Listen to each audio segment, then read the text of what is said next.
Is he gone?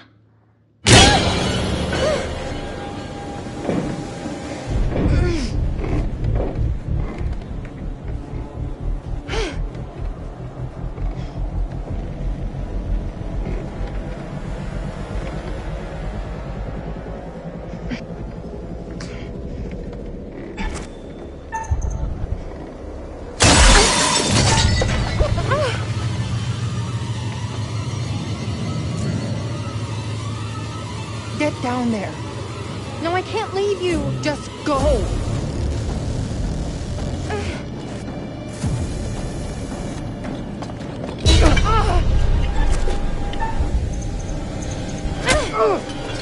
Get away from me!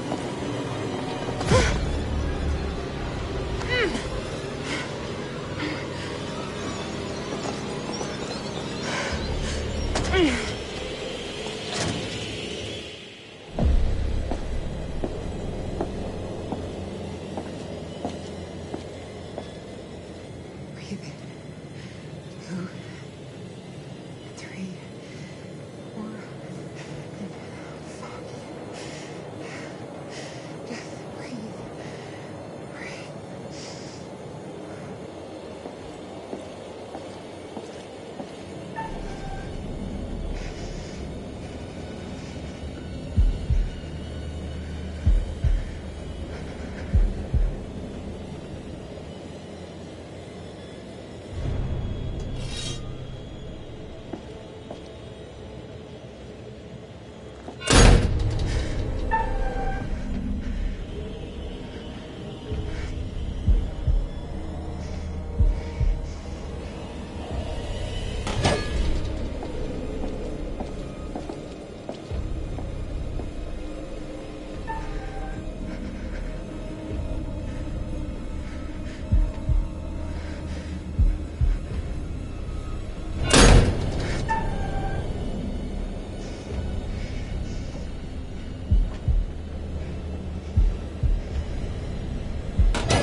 all right? I guess. How could you just leave her like that?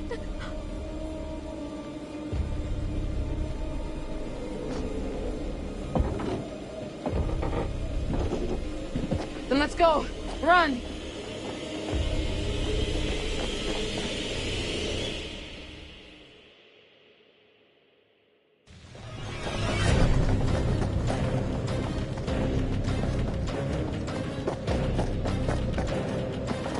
Keep going! Hurry up!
Aaron, you all right?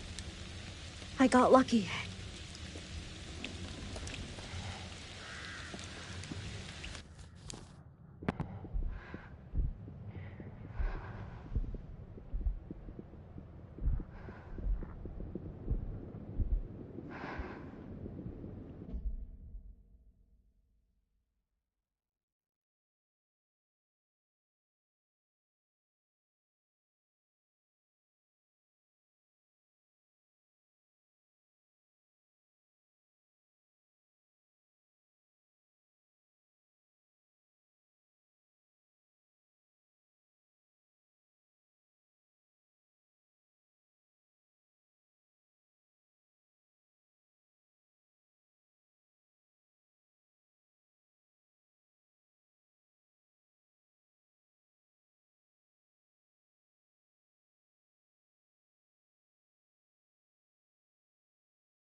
If it weren't for that barbed wire, we could just climb out.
Down here, I guess.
I guess this maze was a cute garden feature.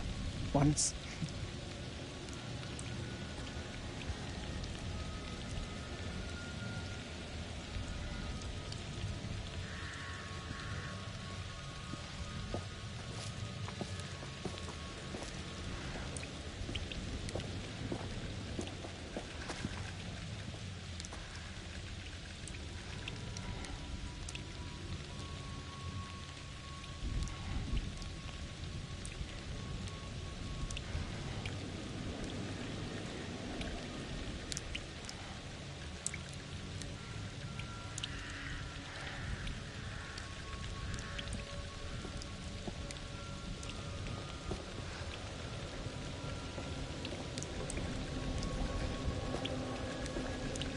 A dead end.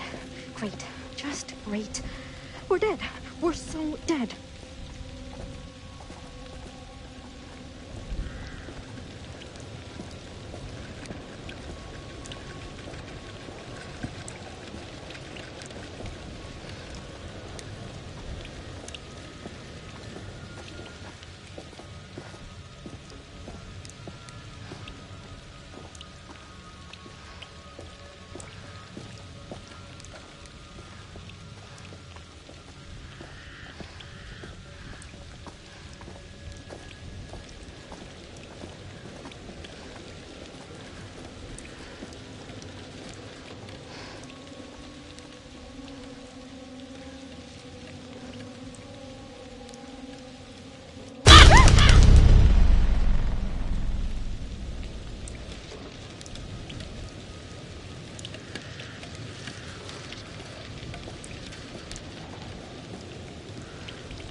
This is freaking me out.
Listen, there's something I noticed about Dumet.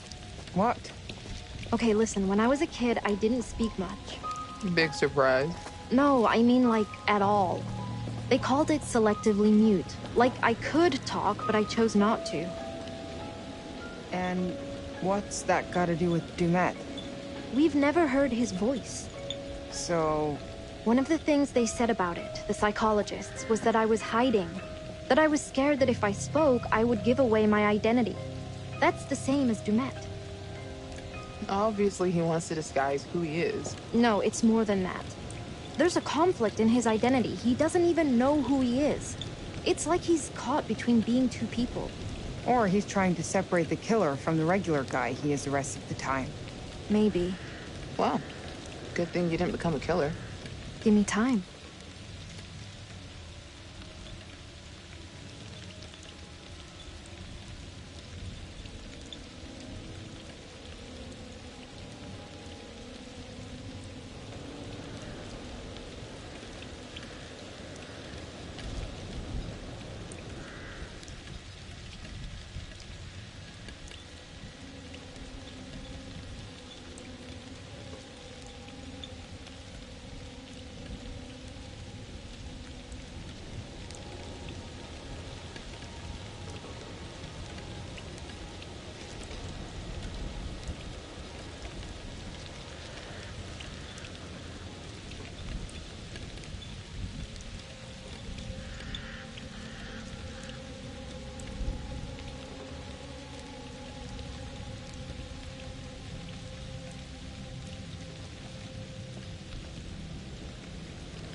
Maybe we can get this thing working.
Good morning, Chicago. We begin today with some breaking news. Chicago police today confirmed the body of a man found in a fire at an abandoned warehouse in the Fulton River District to be that of missing FBI agent Hector Monday. Monday has been identified as the shoeshine killer, whose recent killing spree struck fear into the hearts of locals in and around Chicago. A spokesperson for Chicago PD confirmed Monday murdered 4 victims, including yesterday evening police officer Patrick Stanley, a dedicated veteran of 22 years. The fire was brought under control shortly before 5 a.m. this morning. The body recovered at the scene was burnt beyond recognition, but police identified Monday from dental records.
are those things?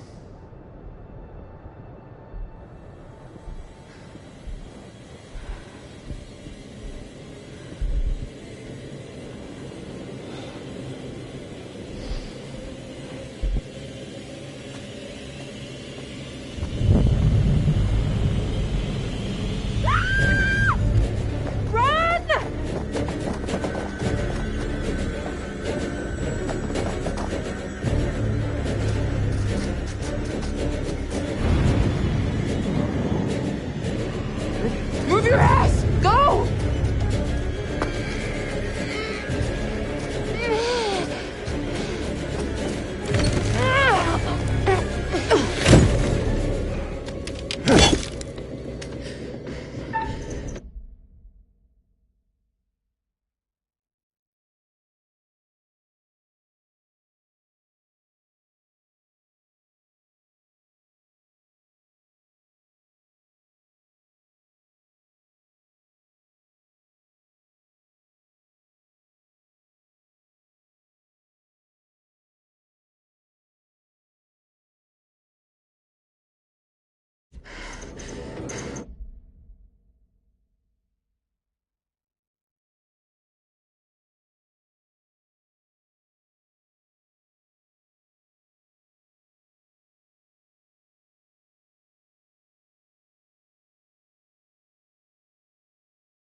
Kate, go! The door!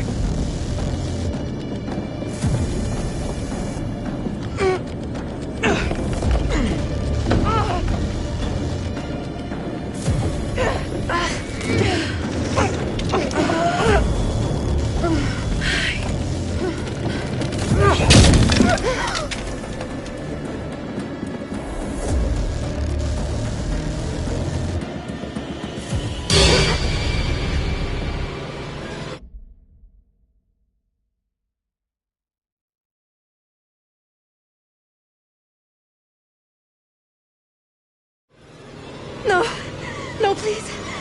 Please, please don't!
Jesus.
Oh, God. What happened here?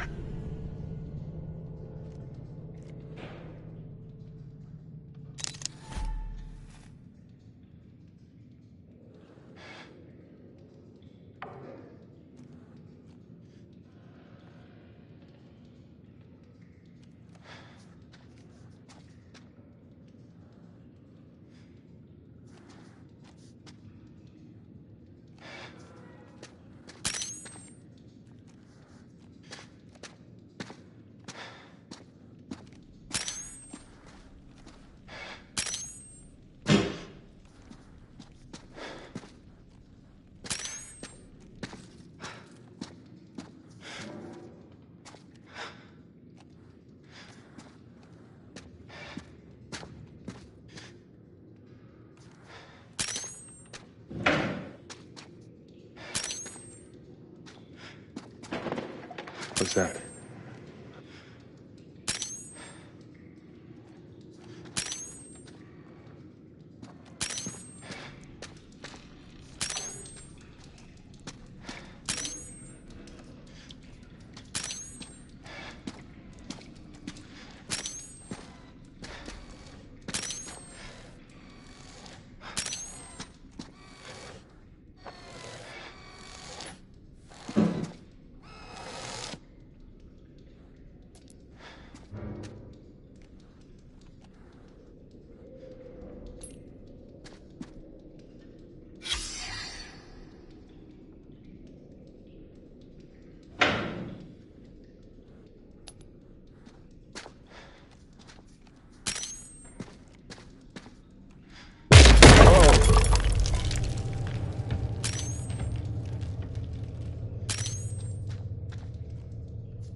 Oh, shit.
I can make that.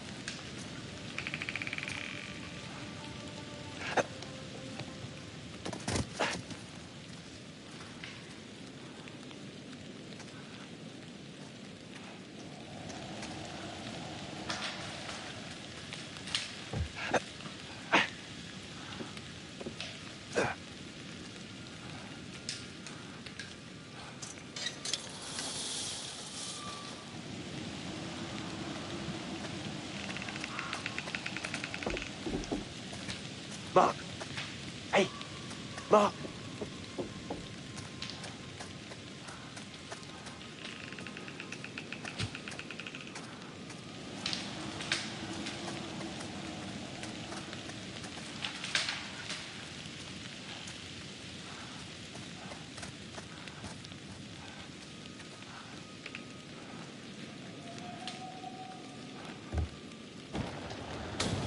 I could use that.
Hello?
Shit!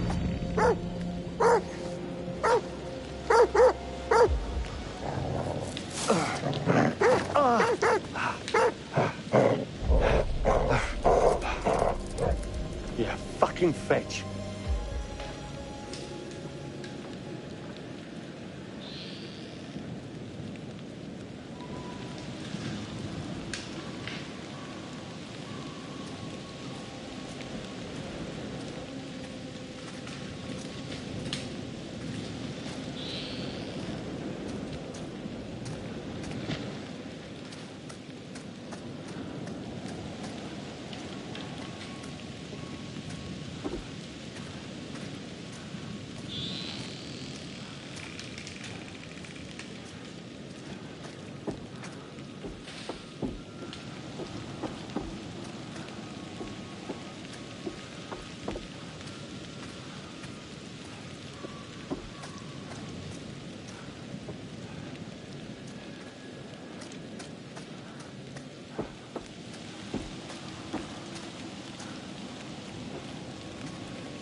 Worth a try. Waste of time.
Mark? What the hell?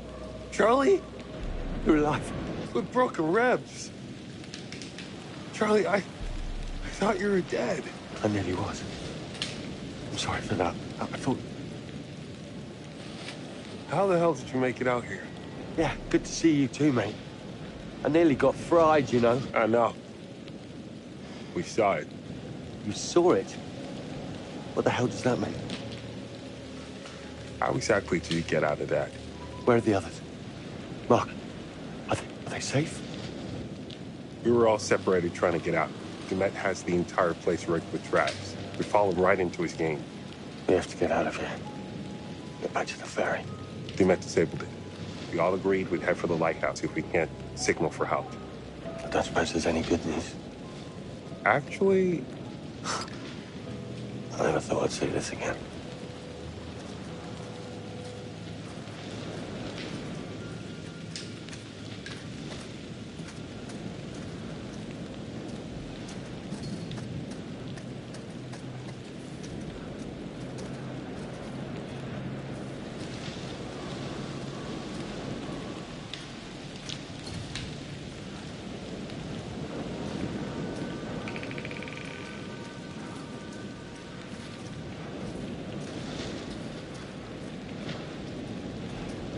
Jesus.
What is that smell? Ugh.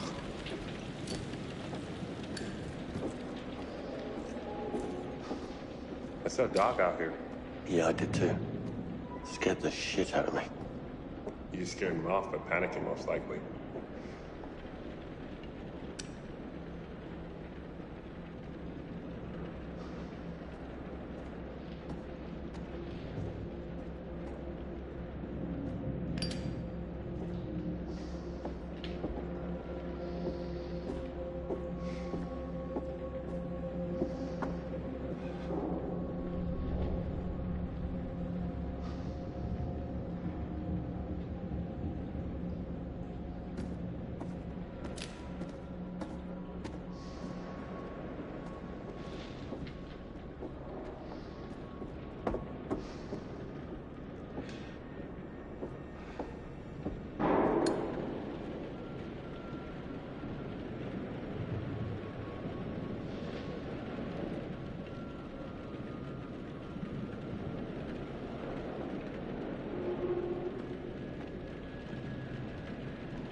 Oh my God. What? What is he doing? He's preserving his kills. Why? Because they're valuable to him. The trophies. Keepsakes.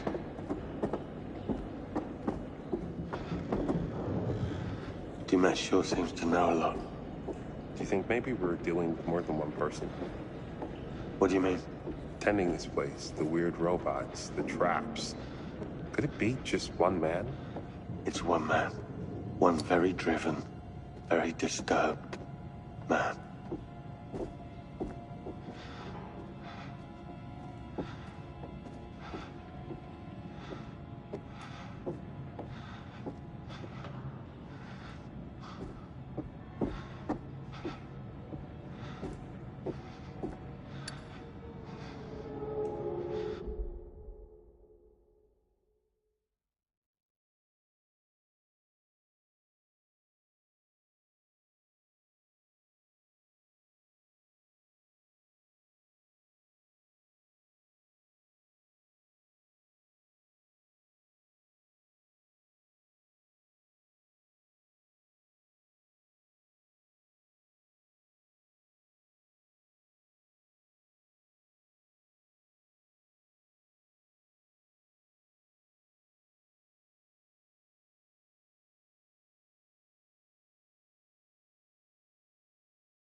Oh, bloody hell.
believed to be the shoe shine killer.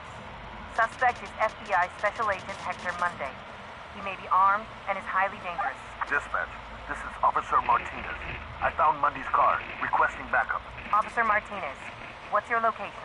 A warehouse on Park Avenue, Fulton River. Looks abandoned. Officer Martinez, backup on its way. Hold your position. Copy that. Shit! He's seen me! Officer Martinez, hold your position. Shit! We have a situation. Dispatch, the building's on fire. Fire department on their way. He's still in there. You read me? Copy. He's still in there.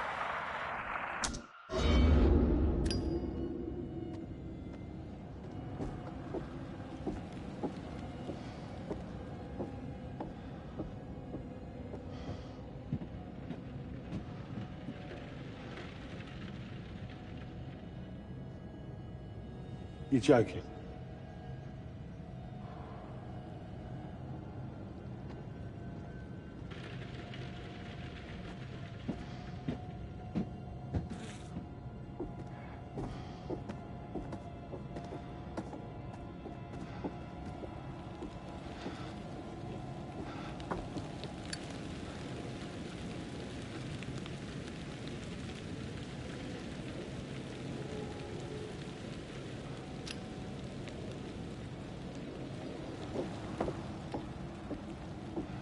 We could go through here.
Harrison and Lewis.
Hope this holds.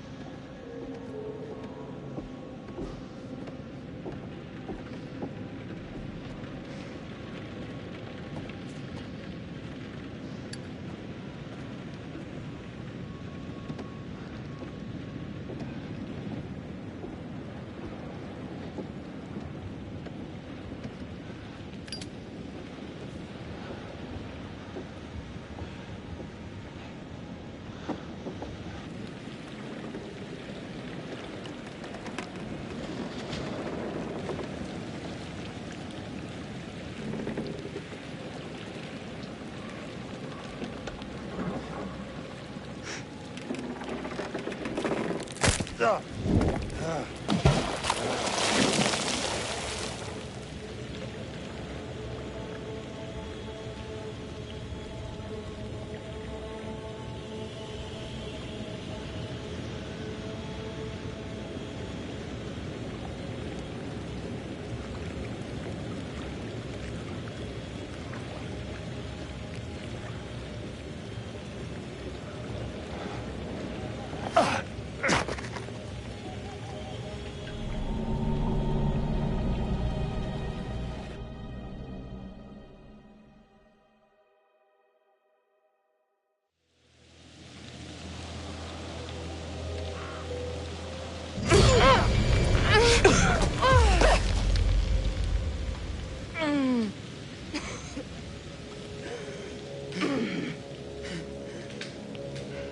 Where the hell is Erin? Plan is to get to the lighthouse. She knows that.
I'm worried about Erin.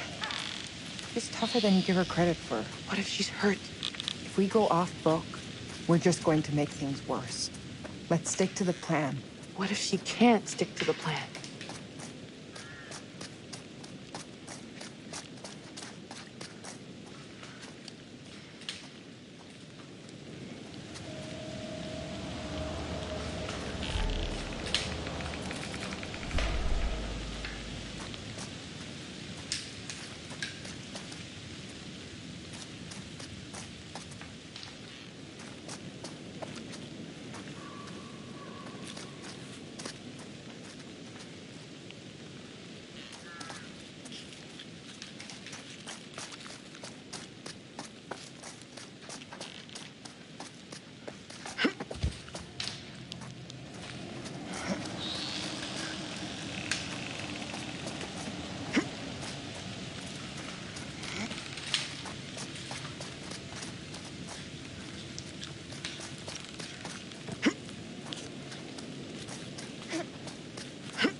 Francis Morello.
I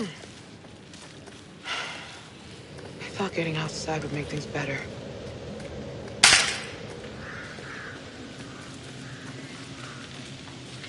It's a forest. It could be anything.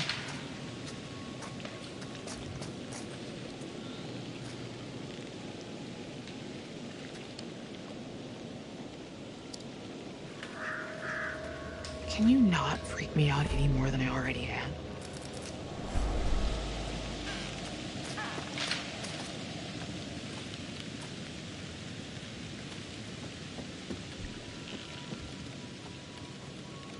Give up Charlie's left nut to be in Topeka right about now.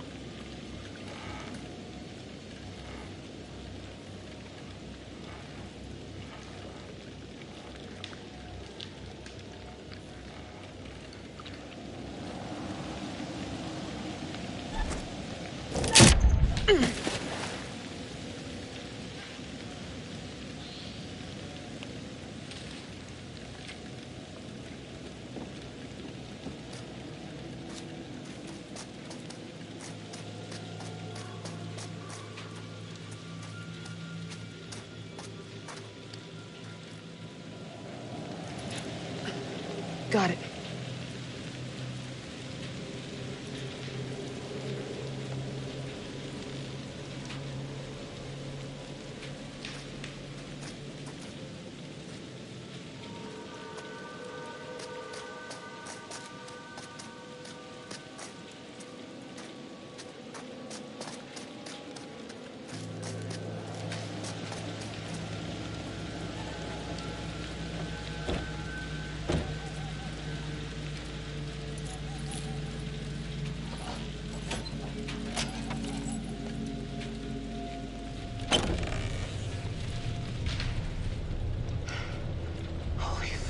Oh, I'm gonna be sick. His hand's been cut off. Before or after he died? How the hell should I know?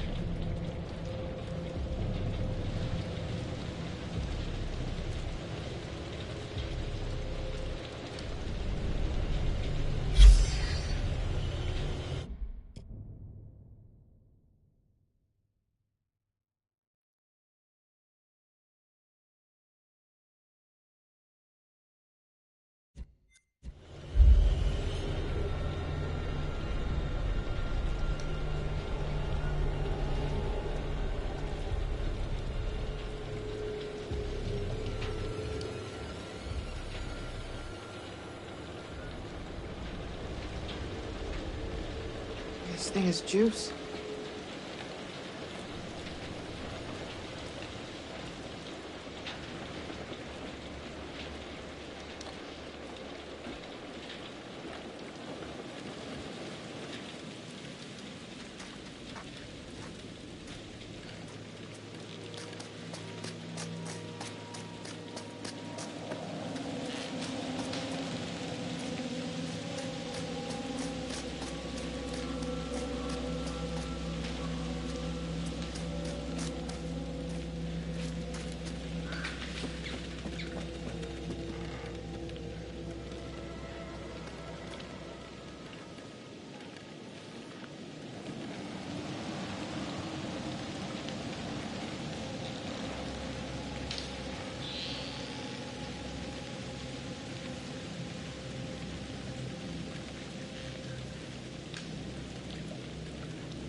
You hear that?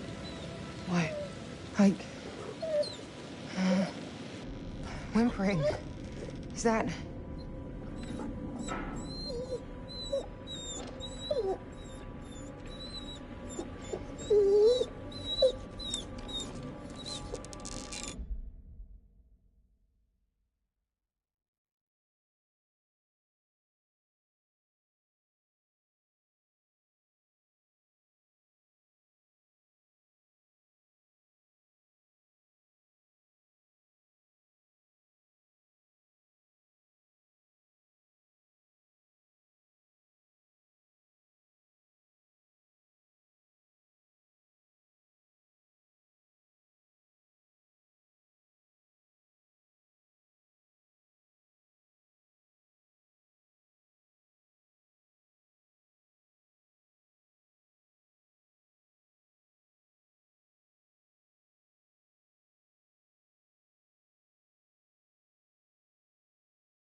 are you?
Need a hand?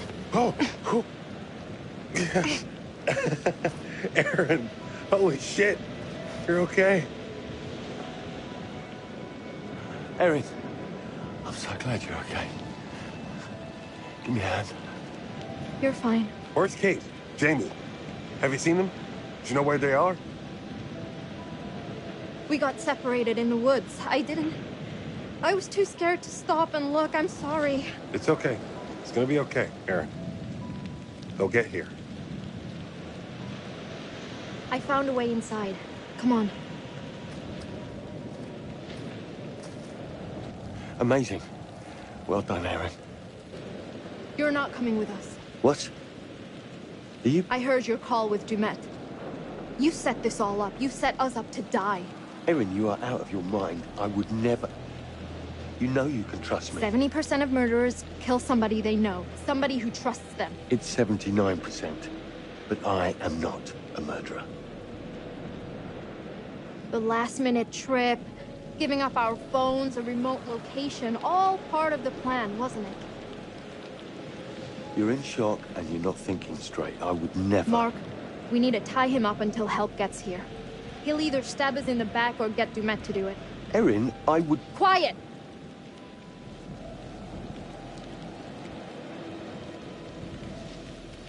Aaron, whoa. I've worked with Charlie for a long time. He's a selfish control freak who'd fuck any of us over if he had to, but he's not a murderer. I know what I heard. I believe you, but maybe that's what you were supposed to hear. Look, I'll watch him. Promise. You're both fucking mad.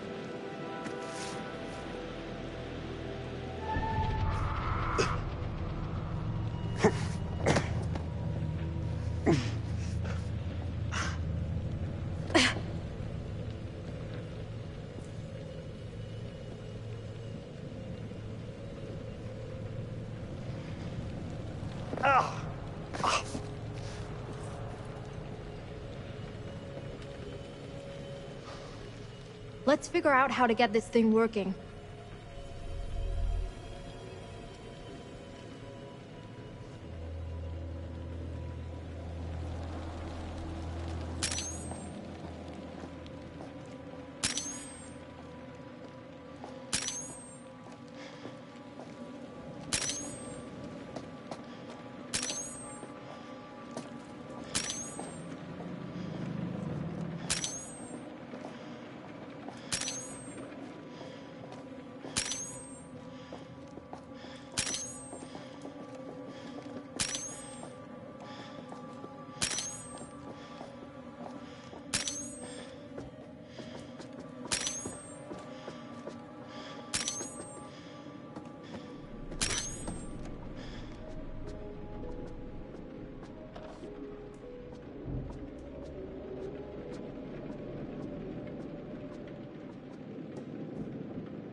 0600 hours, I, Officer Frank Hooper, discovered that one or multiple individuals had gained unauthorized access to the evidence room at 1612 West State Street.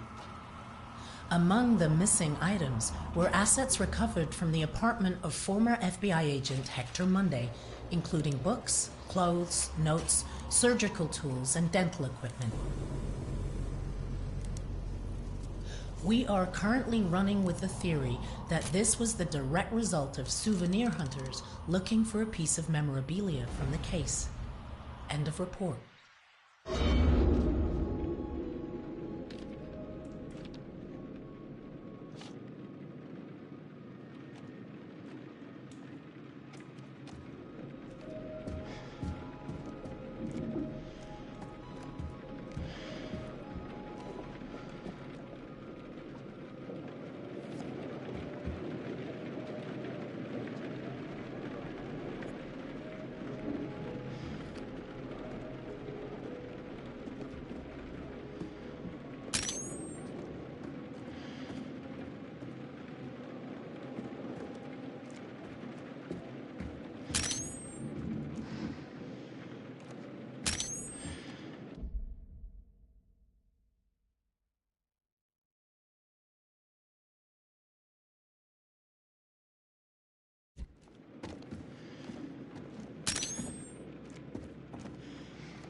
Hector Waylon Monday.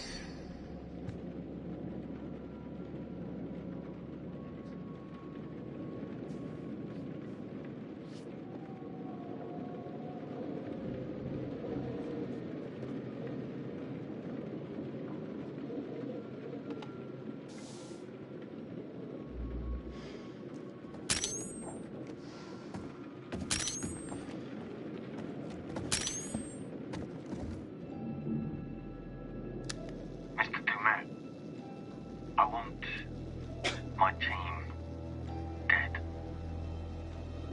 I'll get them to you this weekend. Just do it. I never said any of that shit.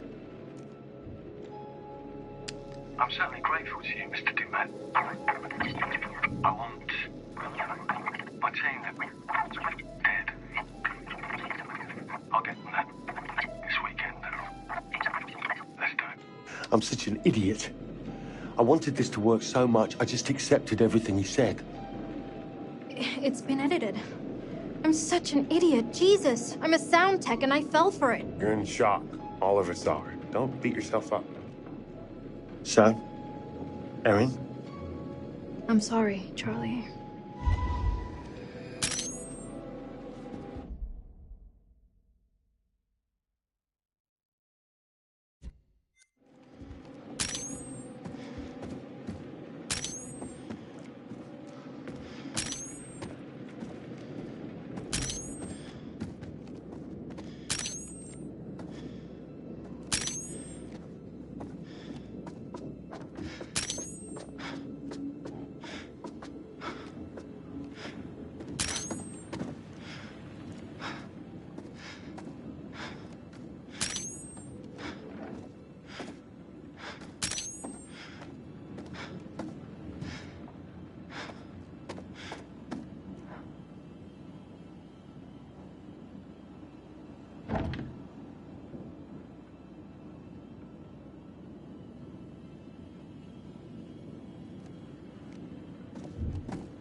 Looks like there may be another boat on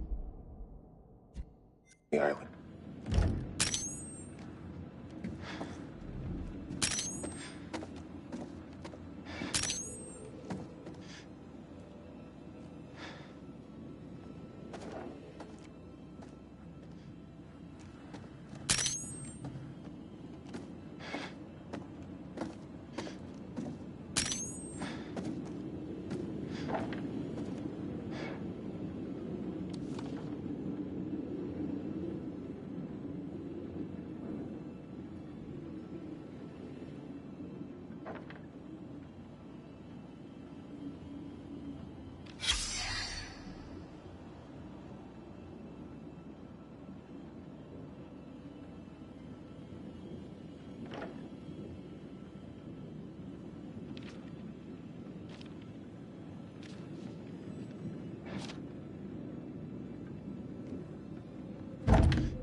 bitch.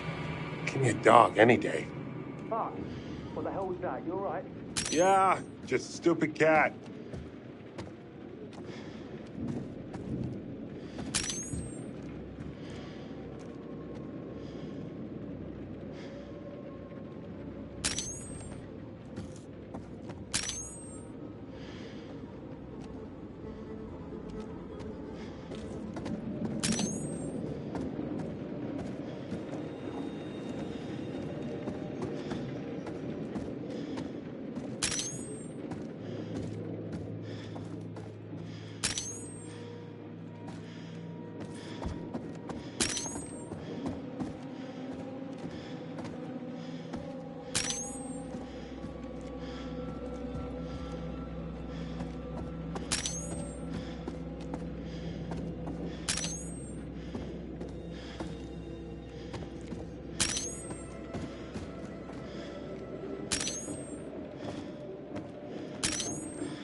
No way.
Come on.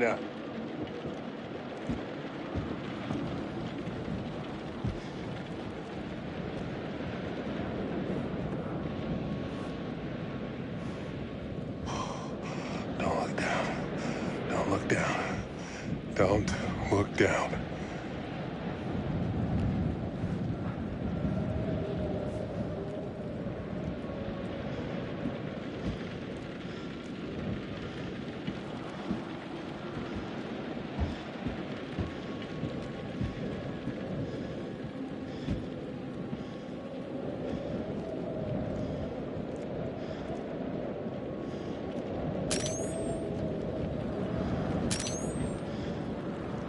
Tampering with the seal is a federal offense.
Ow!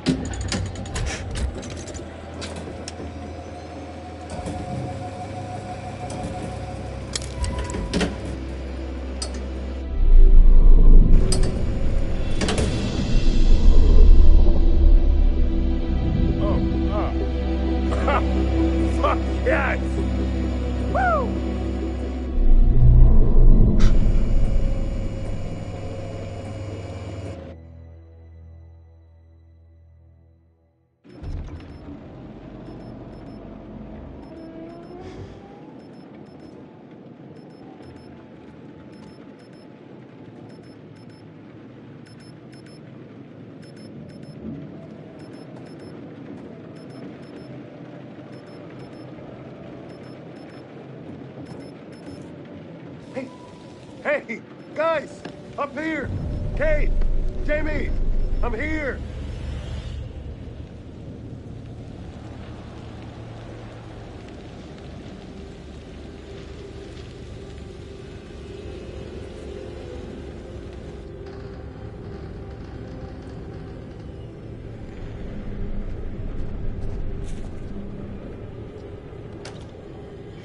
What the hell is that smell?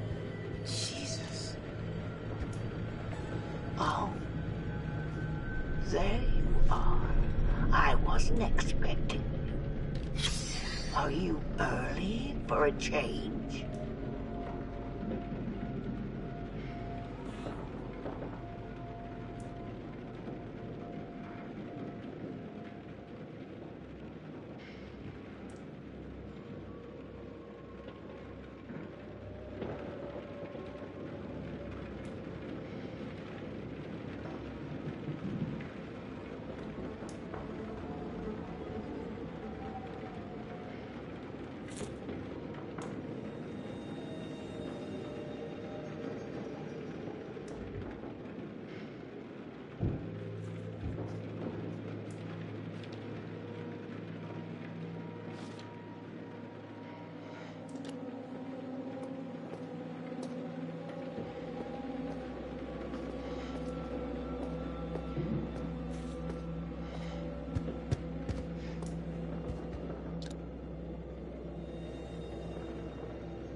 What the fuck is this?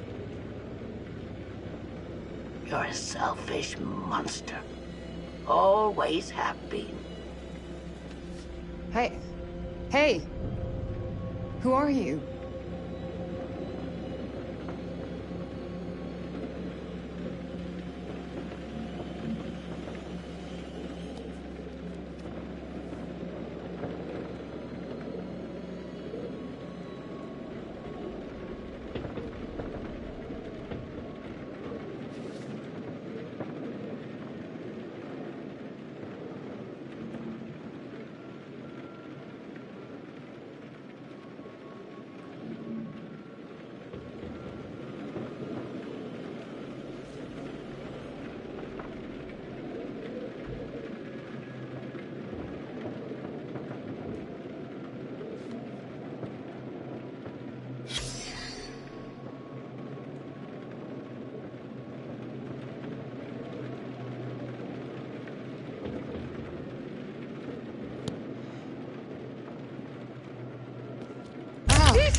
Always right to your favorite page.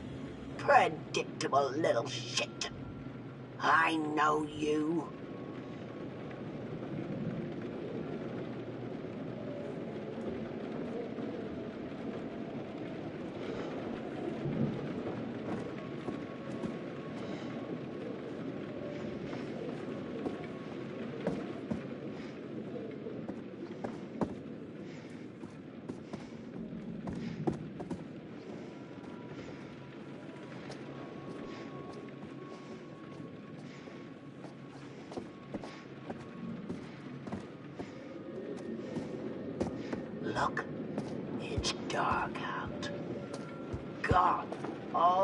say another word from you. And I have to sit here worrying about what sort of trouble you're up to. Who are you?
Oh, thank God.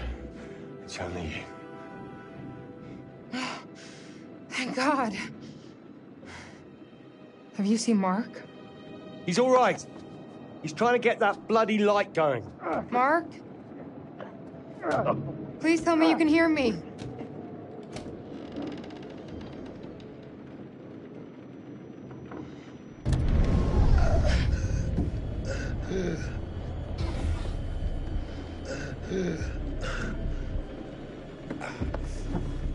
Mark! I thought I lost you.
What the hell? Oh. Hands where I can see them! All of you! He killed them. No talking! I said, hands where I can see them! Thank God you're here. You have to help us. Until I know what's happening here, no one moves.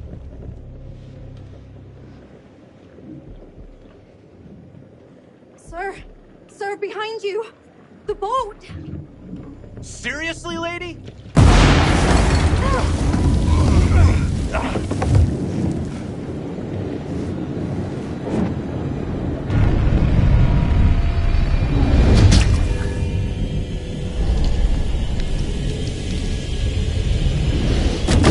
Christ! No!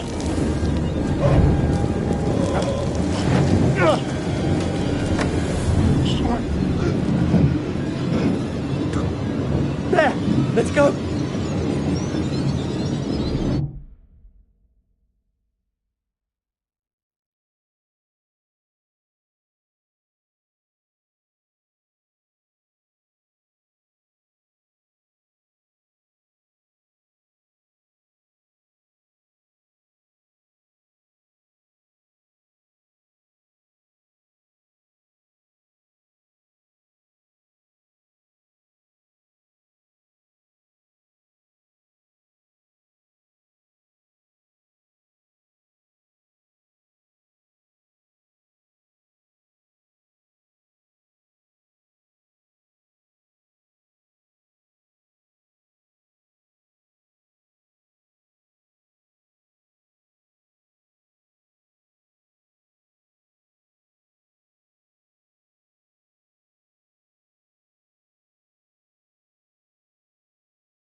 Get his gun!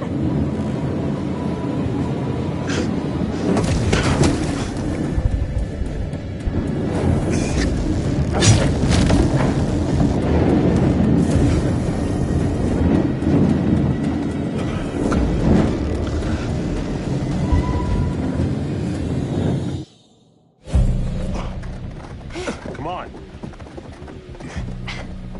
This way. This should work.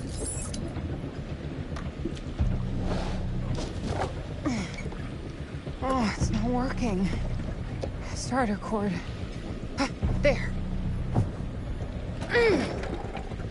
Work, damn it!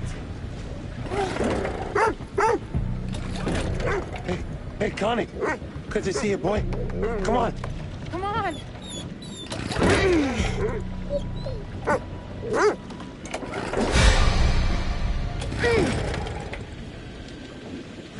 Just work! Go!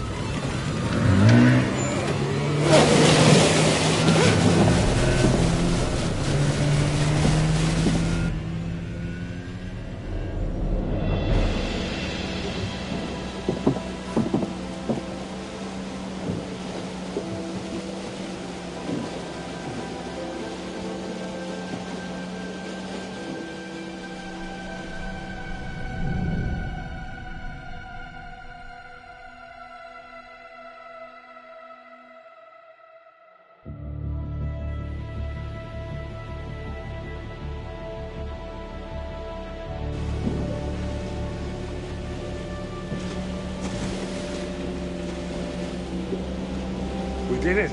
Barely. I'll take it. We have to call the police. Aim for the lights.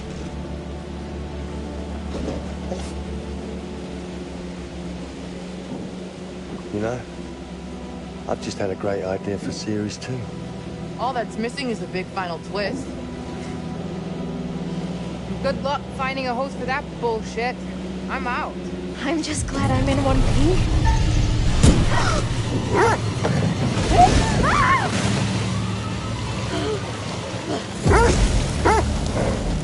Hang on!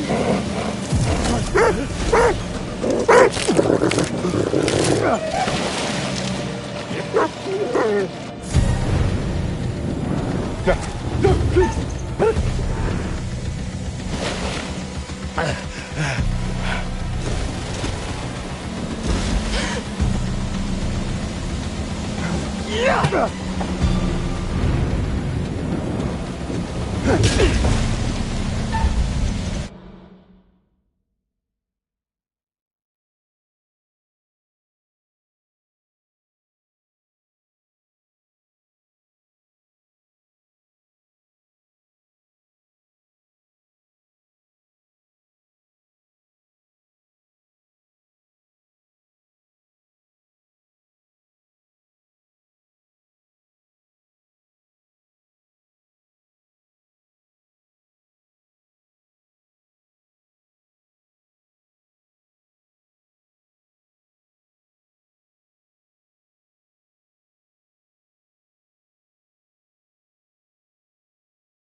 What the hell? Oh. Hands where I can see them! All of you! He killed them. No talking! I said, hands where I can see them! Thank God you're here. You have to help us. Until I know what's happening here, no one moves.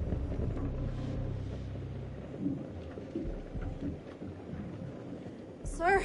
Sir, behind you! The boat! Seriously, lady?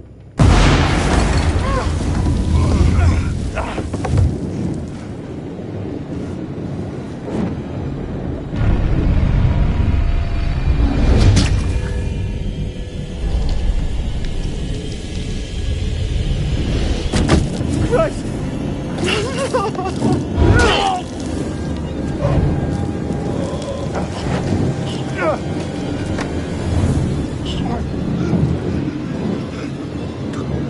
There! Let's go!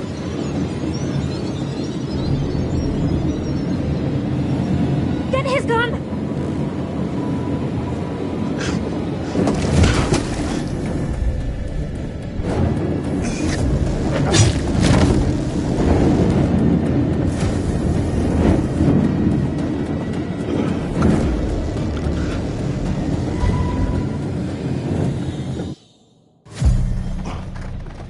Come on. This way. This should work.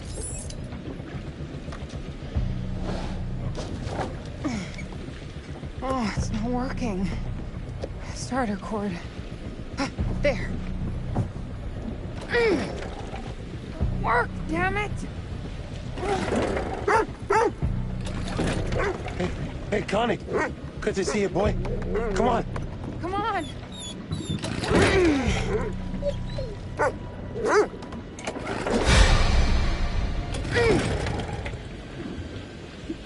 Just work! Go!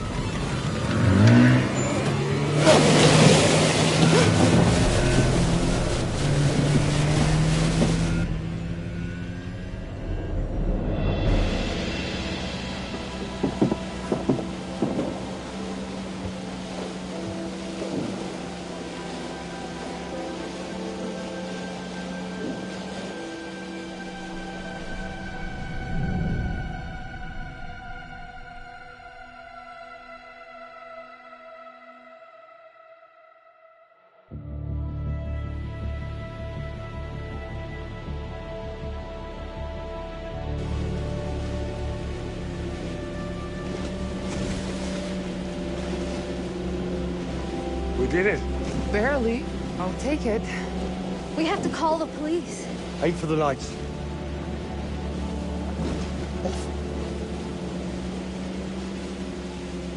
You know, I've just had a great idea for series 2.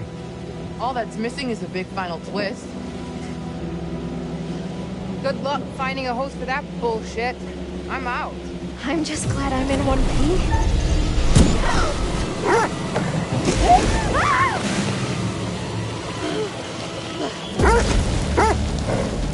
Hang on!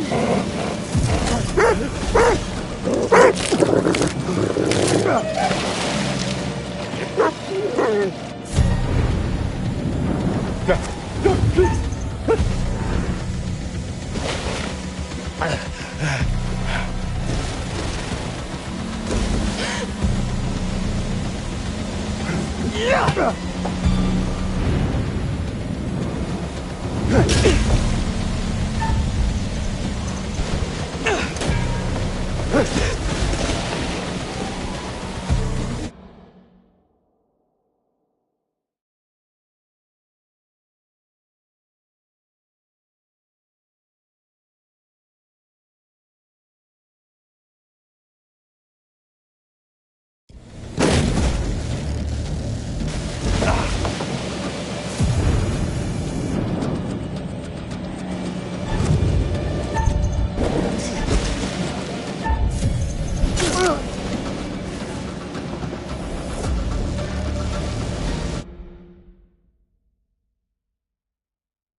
That song doesn't put a smile on your face, I don't know what will.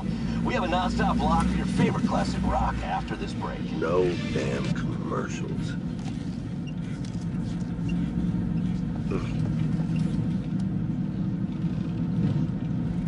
Oh, shoot. Shit!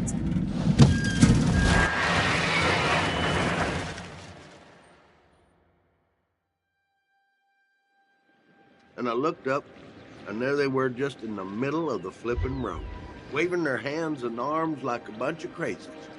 Where you coming in from? Fort Wayne. Been driving since 3 a.m. Early start. Well, I was trying to get into the port by 8. Probably not gonna make that now, am I? I'd say likely not.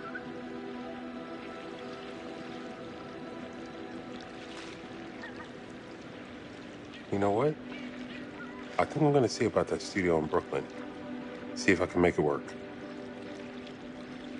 After this, starting over feels like a good idea.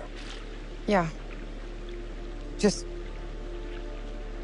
promise me you'll tell me how it goes. Only if you promise to keep giving me unsolicited advice. Count on it.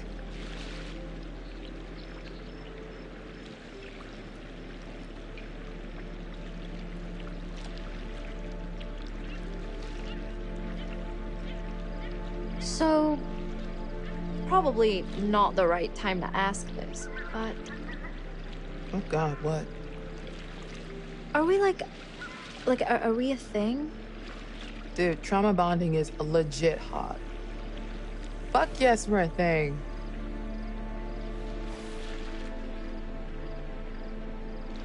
Hey, I think you dropped this when you were running for your life back there.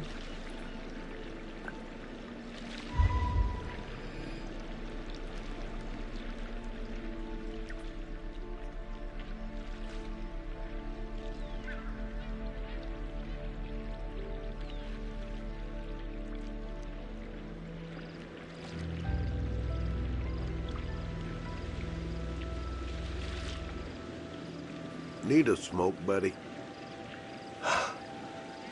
Yeah. Actually, you know what? I'm trying to quit.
Oh, you're here. All good things must come to an end, but how good was the end for our crew? Hats off for keeping all of them alive. That's so rewarding for you. Has the experience changed them? Kate had a secret. She was traumatized by something that happened a long time ago, but she faced the thing she was most afraid of in the whole world and survived. Jamie learned that she had to trust other people and work with them, and care for them. Mark had to stop waiting for people to tell him what to do. He had to make his own way in the world. Erin showed everyone that though she might be easily spooked, she found immense courage when she needed it the most. And it took courage to act on the feelings she had for Jamie. And Charlie finally understood that leadership is more than ordering the team around. He had to treat them as equals and let them take the lead when the time was right.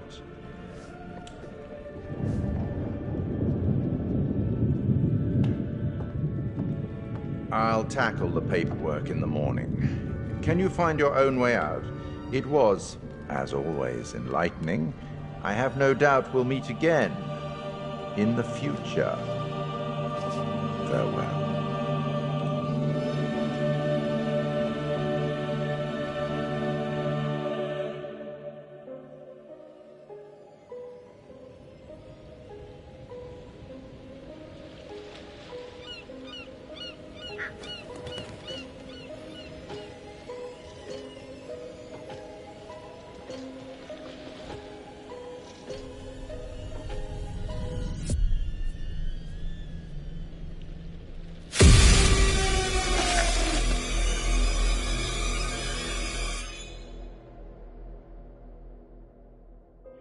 The chain of events are still unclear at this point in time.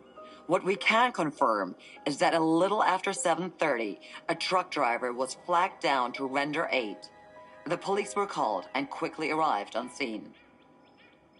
The injured are part of a film crew, Lonnet Entertainment, the team behind the Architects of Murder docuseries. Fuck, man. It seems I as like though that they show. got a little too close to their subject material. Thankfully for them, the nightmare is finally over. Holy shit. Remember how my video went viral? How could we forget? You bring it up every chance you get.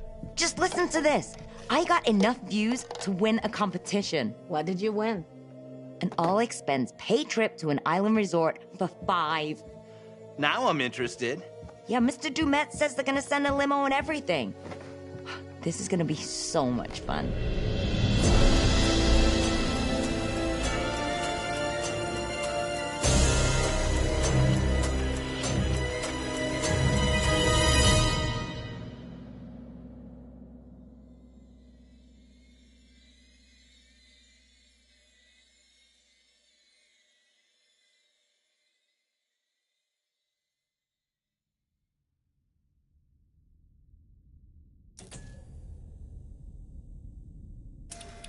Oh, death.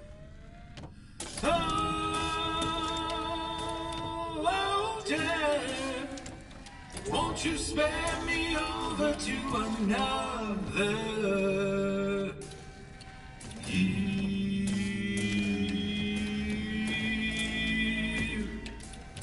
Oh, what is this I cannot see with icy hands taking hold of me? Oh, death and death, none can excel. I open the doors to heaven and hell. Yes, I have come to get your soul and leave your body and leave it cold. To drop the flesh from on your frame, the earth and worm both have their claim. I said, oh, death, oh, death, won't you spare me over to another eve? I said, oh, death, oh, death, won't you spare me over to another eve? Now, death, if this is true, please give me time to reason with you. From time to time you heard and saw, so I'll close your eyes and unlock your jaw. I'll lock your jaw so you can't talk. I'll fix your feet so you can't walk. And I'll dim your eyes so you can see this very hour. Now come with me. I said, oh, death, oh, death, won't you spare me over to another eve? I said, oh, death, oh, death, won't you spare me over to another eve? Now, death, please give me time to fix my heart and change my mind. Your heart is fixed, your mind is broad. I'll have your shackles to drag you down. Too late, to all farewell. My dawn is fixed, I'm summoned to hell. As long as God in heaven shall dwell, my poor soul shall burn in hell. I said, oh, death, oh, death, won't you spare me over to another eve? I said, oh, death, oh, death, won't you spare me over to another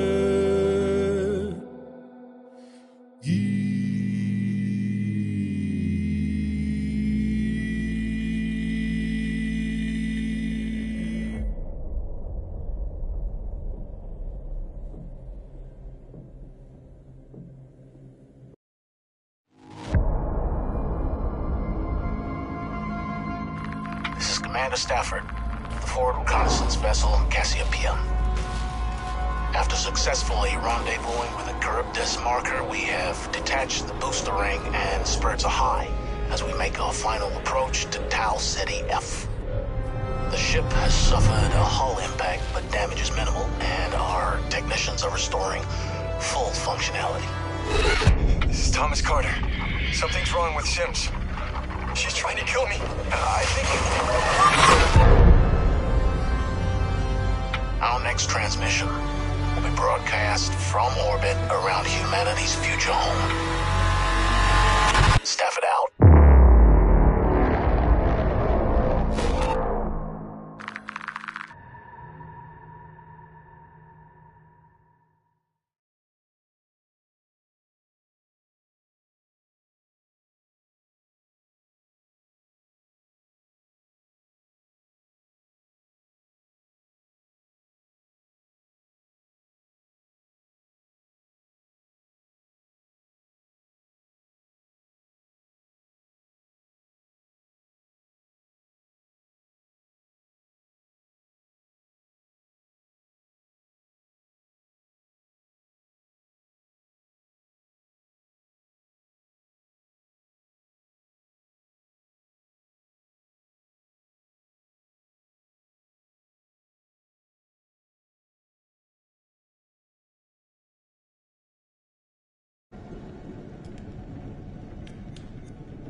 So, what do we know about this guy? He's rich, he's a recluse, he's obsessed with H.H. Holmes. We're going to a property he inherited from a relative. Some of the rooms are full recreations from the murder castle. Dumet has blueprints, documents, artifacts. Totally sane, I'm sure. There are various elements we knew we wanted to explore when designing the hotel. From developing areas and set pieces that generated a constant sense of uneasiness and tension, to memorable track rooms that forced the player into frantic life and death decisions. I'm so sorry. We took a lot of inspiration from Holmes' original murder castle, as we wanted to capture the way that Holmes' castle was created to disorientate and confuse his victims. Welcome to the World's Fair Hotel. As cunning as Dumet is, not everything in his castle runs like clockwork anymore. His operation has become so vast that he can't maintain everything, and the Lonic crew have turned up at just the right time to exploit that.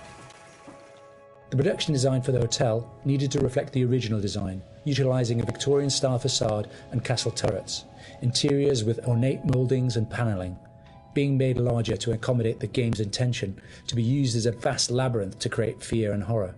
This included the hidden rooms, sliding walls, trapdoors, and secret basements, but with extra central monitor rooms and death rooms, all hidden from the guests, providing multiple layers and multiple levels to explore, unveiling the horror within. Special attention was given to the design of the areas such as the lobby, the bar area, and the dining rooms to provide an authentic, believable Victorian hotel, bringing a feeling of magnitude and foreboding to intimidate the player. Guys? Is that you? The hotel guest rooms were designed to be opulent yet aged, in keeping in style with furnishings and fittings, yet having additional modern electronic window shutters installed to trap the victims. Secret observation rooms were also built adjoining, with hidden doorways to enter. Corridors were cleverly designed to include mechanical sliding walls hidden within the Victorian framework, used to change the layout of the labyrinth throughout the hotel. Fuck. The murder inventions designed within locations included the suffocation and crushing rooms, furnaces, and acid baths. The monitor room was a newly constructed area, deep within the core of the hotel. This room allowed Dumet the full control of the labyrinth and its workings. In The Devil and Me, we make use of a range of mechanics new to the Dark Pictures series to help convey the unsettling mood and threat of the hotel. With an expanded focus on exploration, the player spends a lot of the time exploring the hotel's labyrinthian corridors, and as each character revisits a shared area, the feel of it changes. Each character has their own unique light source. Erin and Jamie, as the practical sound and lighting techs, have fairly straightforward torches, with Erin's directional microphone providing an additional small light when in use. Mark, the camera operator, has his camera flash, lifting the darkness in short bursts and providing mini jump scares as the player suddenly sees something out of the gloom. Kate lights her way around with her makeup mirror, providing a small amount of light to fumble through the corridors. And then Charlie's sole light source is his own cigarette lighter, casting the hotel in its flickering orange light and barely really lighting anything at all. Jamie, over here. Each character experiences these shared areas differently through this, adding to the sense of the familiar hotel rooms changing with each visit. It's amazing. The Ellen Hotel was originally built in the 1890s. It was converted into a spa later on until it was abandoned and finally chosen by Dumet for his murder playground. Some parts had been restored, like the rooms the characters stay in and the lush lobby and bar areas on the first floor. We work closely with concept art and art direction to create distinct color palettes and ornate assets that made those areas more inviting while still leaving something unsettling about their imperfections. But elsewhere, we could show the hotel and spa's original treatment rooms and the indoor pool which had fallen into disrepair and other thematically different places. Our second challenge was getting into Dumet's head. We knew that he was supposed to be a very meticulous man. He's the sole architect of this place and proud of his creations. Some rooms are deliberately left in disrepair. We created them with the base layers showing, and we scattered building equipment around to tell the narrative that Dumet still has plans for them. Others he had completely purpose-built. That's where we used the mix of old brick and breeze block materials next to each other to create contrast. And on top of that, there are traps everywhere. Some of the most interesting areas to create were the ones which were supposed to be off-limits to hotel guests. We wanted to show the stark contrast of his personal space versus the one he hunts people in. The team went as far to even design Dumet's handwriting, and we used that on boards and documents to show more of his personality.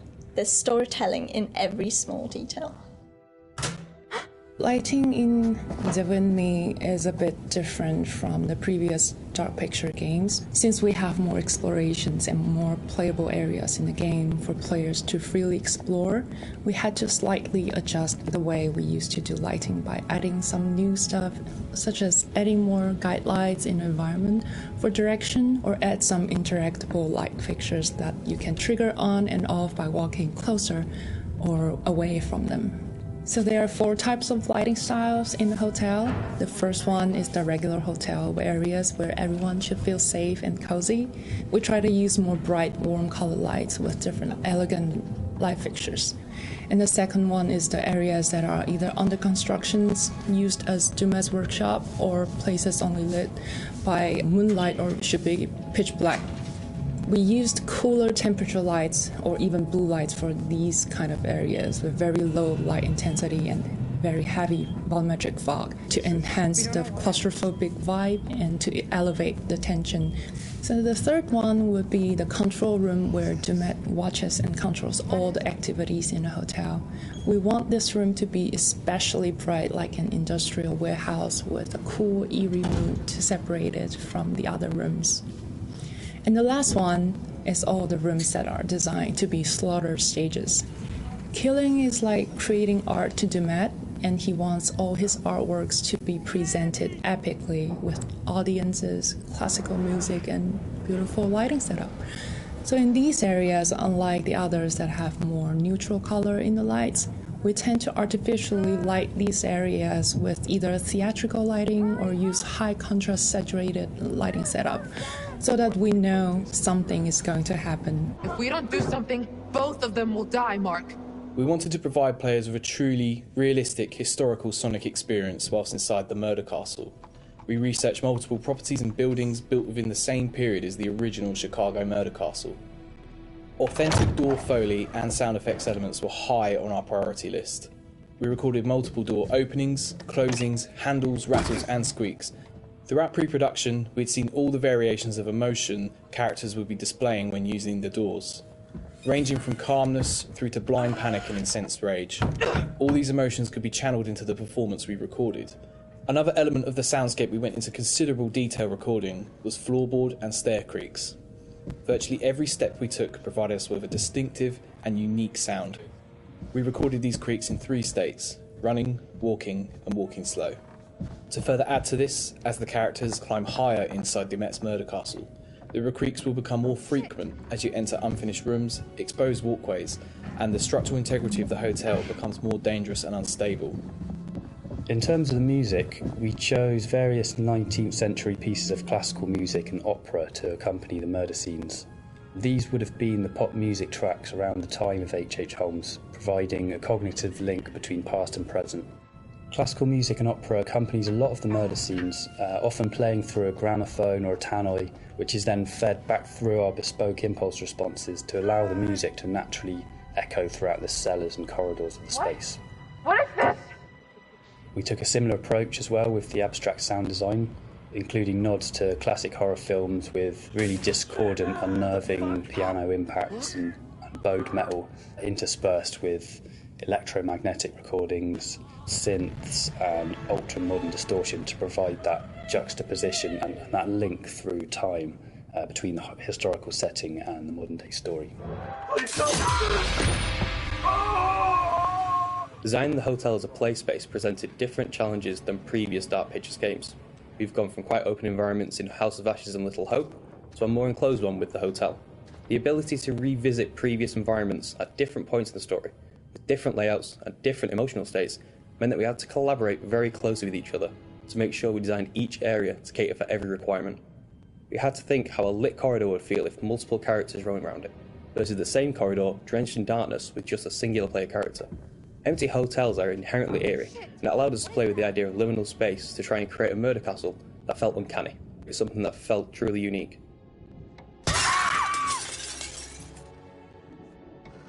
It's me! Get in here! Jamie? Thank God.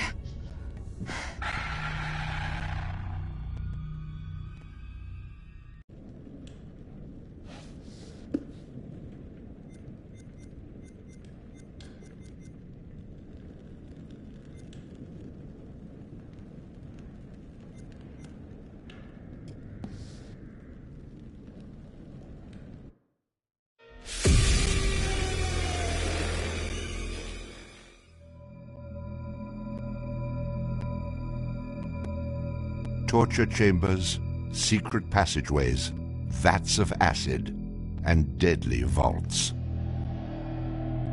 In 1895, Chicago police unearthed horrific evidence of torture and multiple murders at the sprawling castle of H.H. Holmes.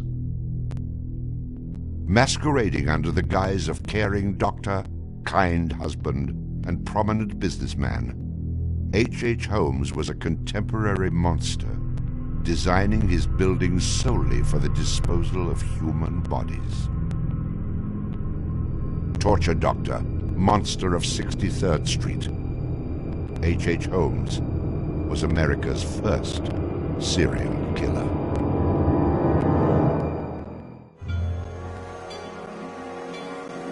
Just south of Chicago, the suburb of Englewood was thriving with commerce. The train station itself had 9 leading lines of railway and over 100 trains stopping there every day. No other suburb of Chicago had this luxury. Dr. Henry Howard Holmes, a pleasure to meet you. Arriving in Chicago, Holmes finds work immediately at the E.S. Holton drugstore, located at the southeast corner of 63rd and Wallace in Englewood. Several months later, Everett Holton dies of supposed natural causes. Then Claire Holton, his wife, disappears after selling the drugstore to Holmes. Owning the drugstore, Holmes had a steady flow of cash. He would often purchase and resell goods and properties under his numerous aliases. In addition to scamming creditors, Holmes obtained his funds from other phony inventions, such as a mineral water elixir which in reality was obtained from the city's water supply.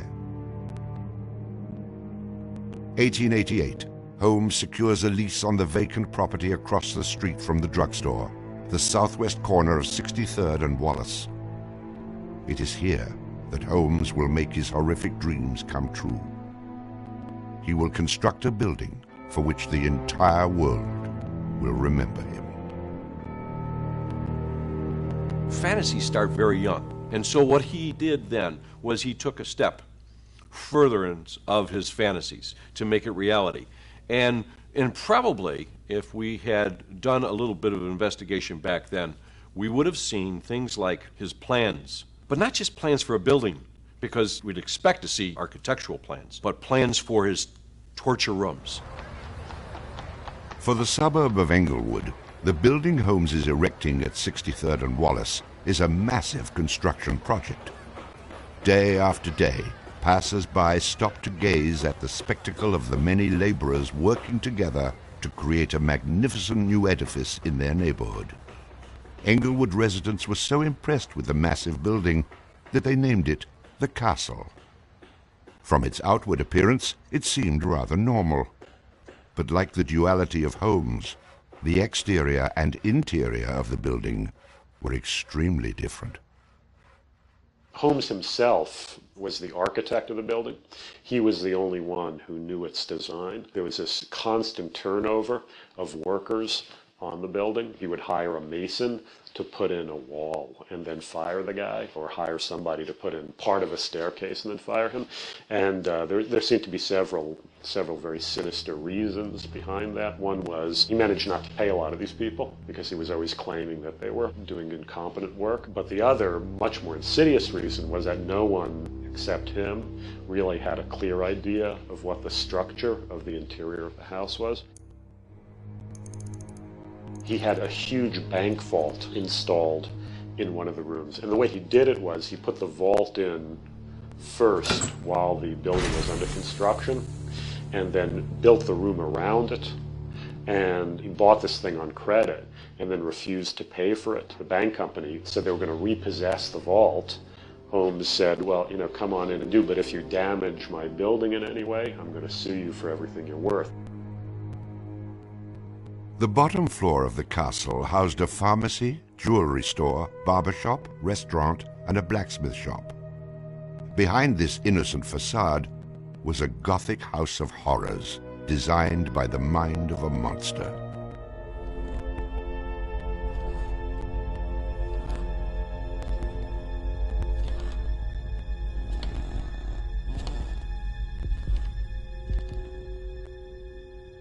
The third floor seemed innocent enough, containing rented rooms, legitimate offices, and Holmes's own bedroom.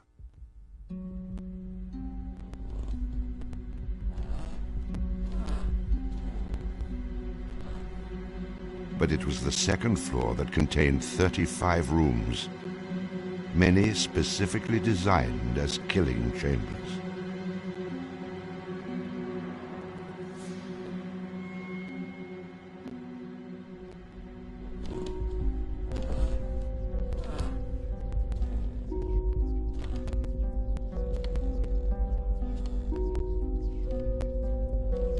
Disorienting unsuspecting victims, the labyrinthian construction contained numerous staircases and doorways that led nowhere.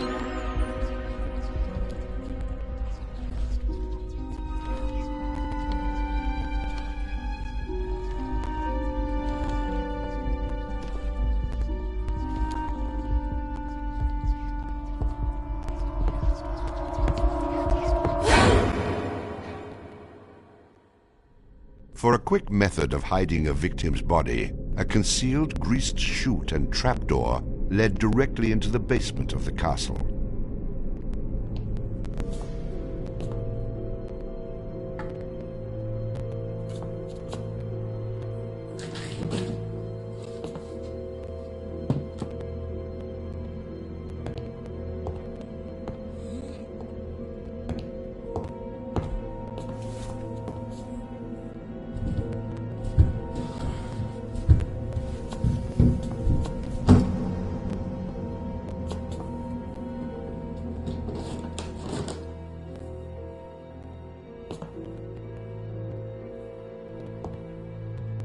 basement held the most terrifying rooms, resembling a medieval torture dungeon. Acid vats, quicklime pits, and a crematorium disguised as a glass-bending furnace were Holmes's favorite methods of immediate body disposal.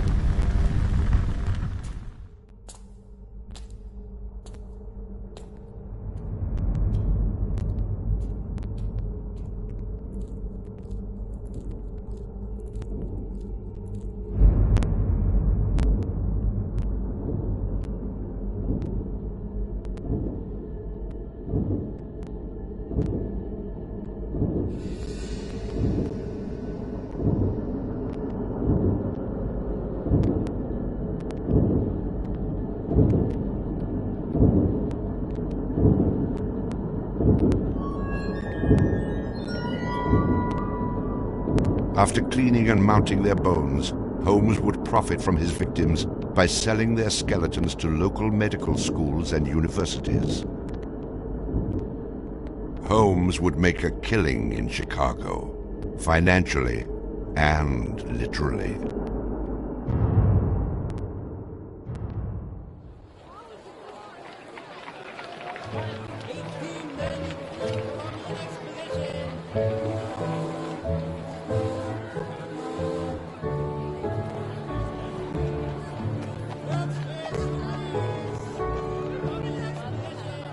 May 1st, 1893, the world's Columbian Exposition is open to the public in Chicago.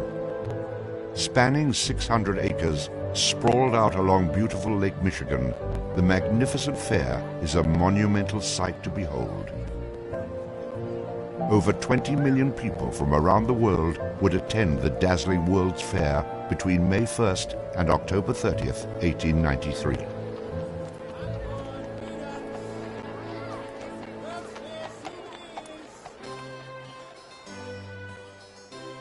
Holmes utilizes the World's Fair as the perfect opportunity to capitalize on his demented design of the castle. Located only a few miles from the World's Fair, Holmes's castle was perfect lodging for tourists. Holmes decides to rent rooms to visitors of the fair. He entirely renovates the upper floors of the castle, bringing in the most modern furnishings and luxuries, all purchased on credit, which Holmes had no intention of repaying. In addition to placing newspaper ads for rooms to rent, Holmes visited the fair with several of Benjamin Peitzel's children, preying on elderly women who flaunted their wealth, making sure he invited them back to the castle for a warm night's stay in a soft bed. They're not calling their relatives, telling them where they're at. They just know that they're going to Chicago to see the Columbian Exposition. Perfect victims, because they're unknown in the city. Their relatives, wherever they came from, know that they were coming to Chicago, and they never came back. Now, how do you start to find them? They don't even know where they stayed. Perfect, easy victims. I'm sure some of them got in and out of his place with no problem. And others, they walked in and they never checked out. Some of the rooms had been completely lined with asbestos to make them soundproof. Hidden in Holmes's office was a master control panel which connected to gas lines leading into airtight sleeping chambers. Holmes would lead his victims into the rooms, lock them in, and turn on the gas, asphyxiating them while watching their demise. Let me out! Holmes, let me out, please! Holmes!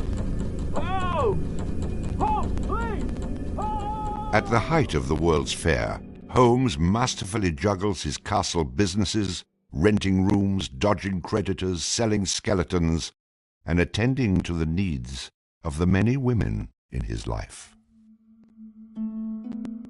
I have had many young ladies in my employ, most of whom are still living in and about Chicago, whose parents and friends know only too well that far from being their seducer, I have done much to materially help them in their narrow lives. Being a personable, attractive young doctor and businessman, Holmes won the hearts of many women throughout his life.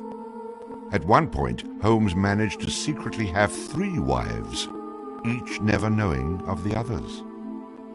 In 1890, Julia Connor became Holmes's employee and mistress, living at the castle with her daughter Pearl. When she became pregnant and demanded marriage, Holmes agreed on the condition that she allowed him to perform an abortion on her. She agreed. Neither Julia nor her daughter Pearl were ever seen again. Just a week later, Holmes sold a clean, articulated skeleton to the Hahnemann Medical College for nearly $200. In 1892, Holmes acquired another mistress, Emmeline Sigrand, and employed her as private secretary. Holmes sent Emmeline into the vault to retrieve some papers and sealed it, suffocating her to death. Several weeks later, the University of Chicago acquired a female skeleton from Dr. Holmes. In 1893, Minnie Williams became Holmes's new private secretary and eventually his mistress. Minnie was the beneficiary of a property in Fort Worth, Texas, valued at over $40,000. Holmes murdered Minnie and her younger sister Nanny after having Minnie sign over the Fort Worth property to him. In 1894, Georgiana Yoke became Holmes's 3rd wife. He married her under the name Henry Mansfield Howard. Like his other legitimate wives, Georgiana lived out her entire life. On July 19, 1895, Chicago police enter the Holmes castle. The world would now learn of the horrors that the castle had kept secret for so very long.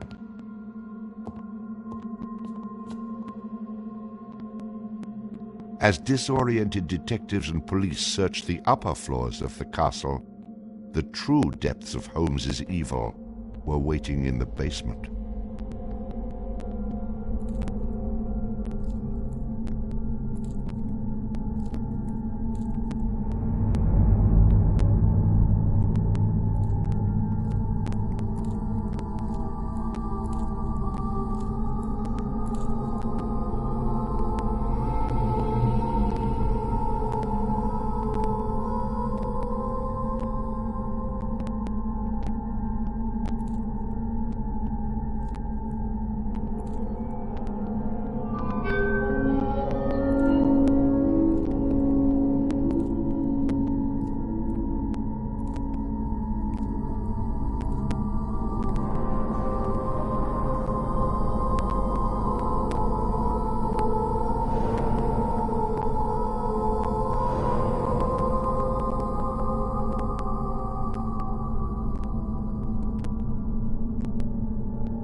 Among the death devices in the basement of the castle, investigators find piles of mixed human and animal bones, bloody women's undergarments, and a wooden dissection table saturated with dried blood.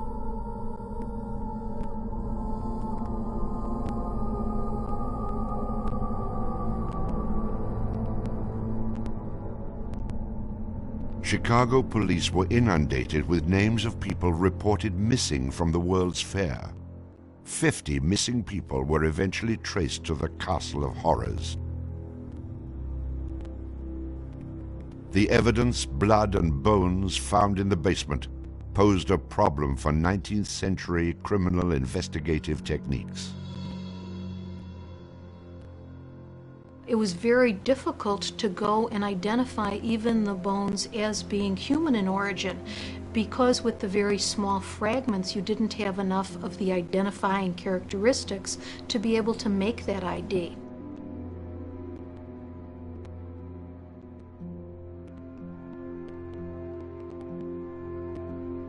The world is now calling Holmes the Monster of 63rd Street, Torture Doctor, and the Modern Bluebeard.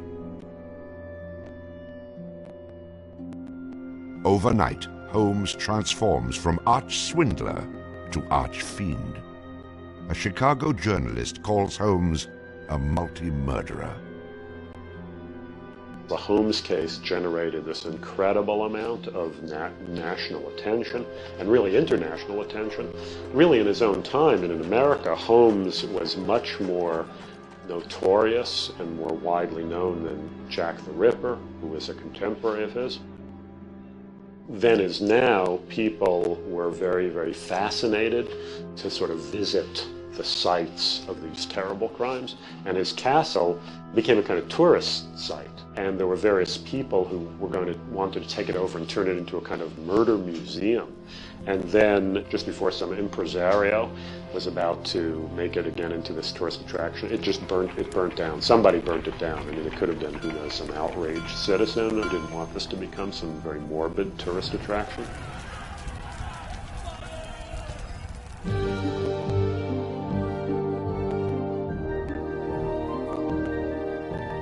Holmes's trial was kind of the O.J. Simpson trial of the day. It just generated this huge amount of publicity. The case had become a kind of national obsession. Of course, there wasn't CNN or Court TV back then, so it couldn't be covered quite as relentlessly, but it was covered very, very extensively. There were true crime books and pamphlets and all kinds of stuff. And Holmes himself had become a sort of folk figure almost, you know, the sort of national boogeyman.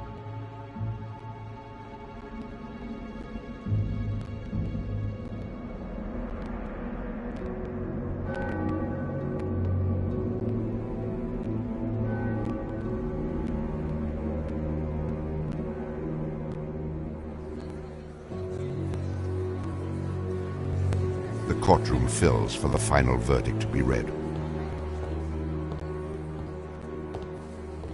Holmes becomes extremely nervous when not one of the jury members looks at him. In his entire criminal career, this is the moment Holmes never believed would occur. He is found guilty of murder in the first degree. Herman Webster Mudgett, alias H.H. Holmes, would be hanged on May 7th, 1896.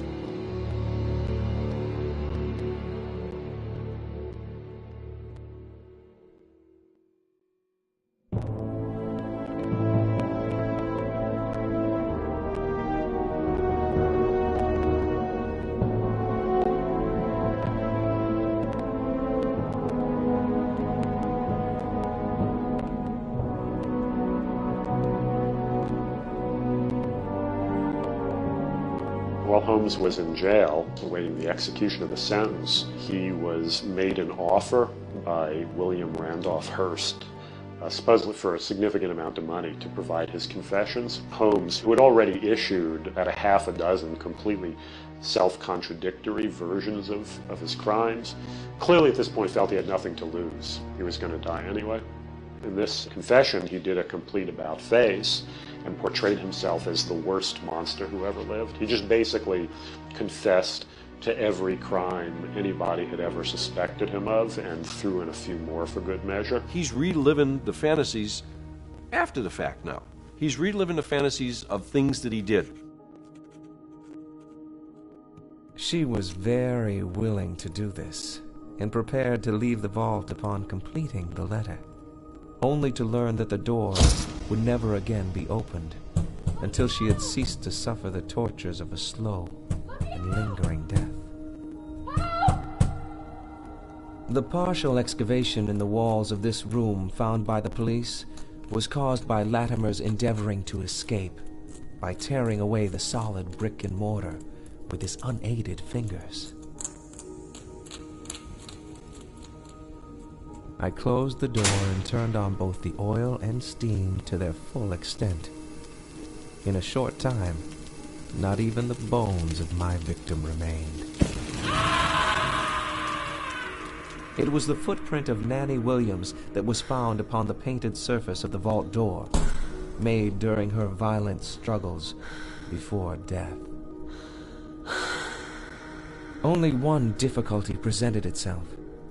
It was necessary for me to kill him in such a manner that no struggle or movement of his body should occur. I overcame this difficulty by first binding him hand and foot, and having done this, I proceeded to burn him alive by saturating his clothing and his face with benzene and igniting it with a match. As soon as he had ceased to breathe, I cut his body into pieces, and by the combined use of gas and corn cobs, proceeded to burn it with as little feeling as though it had been some inanimate object.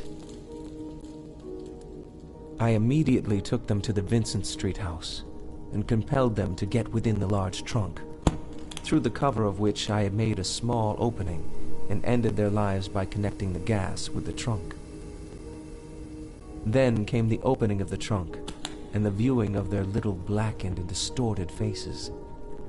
Then the digging of their shallow graves in the basement of the house. The ruthless stripping off of their clothing, and the burial without a particle of covering save the cold earth.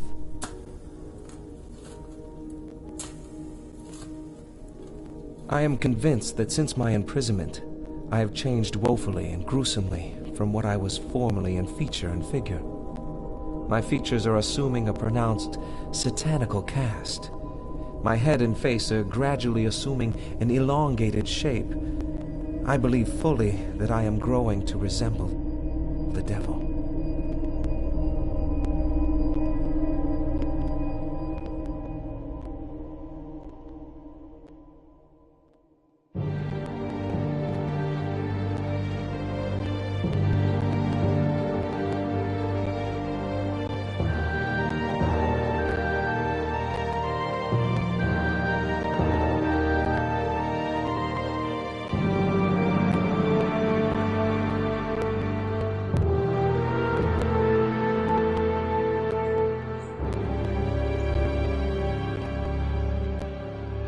On the gallows, just before he died, he recanted. He claimed that the confession that he had published was a complete fabrication. The extent of my wrongdoing in the taking of human life consists in contriving the killing of 2 women that have died at my hands as a result of criminal operations. That is all I have to say.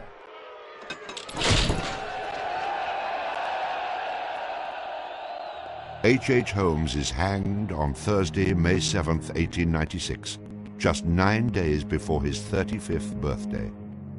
At 10:25 a.m., he is pronounced dead. He was very concerned that after his execution, his body would be dug up either by medical men seeking to dissect his brain and find out what made him tick, or just ghoulish sort of, souvenir hunters.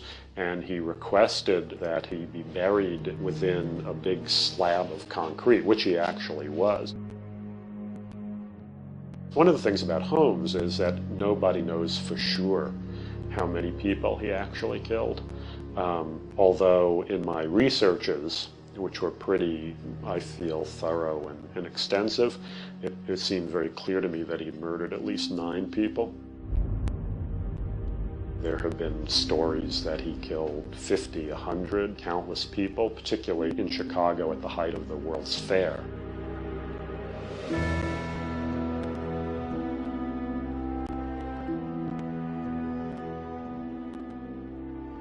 How many people did Holmes actually murder? Most likely, no one will ever know. Holmes and the many other people that came in contact with him are long gone, having taken the answers with them to their graves. I was born with the devil in me. I could not help the fact that I was a murderer no more than the poet can help the inspiration to sing. I was born with the evil one standing as my sponsor beside the bed where I was ushered into the world. And he has been with me since.